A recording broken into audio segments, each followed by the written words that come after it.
To buy Bitcoin using Cash App, you first need to download and install the Cash App on your mobile device. Once installed, create an account by providing the required information such as your name, email address, and phone number. After verifying your account, navigate to the Investing section of the app by tapping on the Investing tab.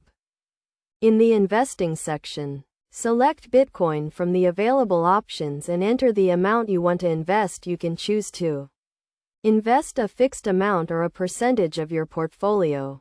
Before making a purchase, review the current market price of Bitcoin and the fees associated with the transaction.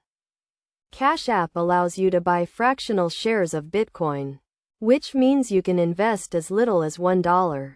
This feature makes it accessible to investors who want to start small. To complete the purchase, confirm the transaction details and authorize the payment.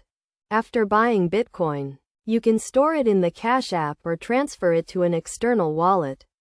It is essential to understand that buying Bitcoin is subject to market volatility, and the value of your investment may fluctuate.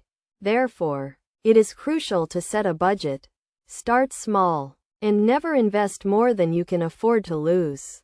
To get the most out of using Cash App to buy Bitcoin, make sure to enable two-factor authentication to secure your account. Additionally, keep your device and app updated to protect yourself from potential security threats. By following these steps and best practices, you can safely and easily buy Bitcoin using Cash App.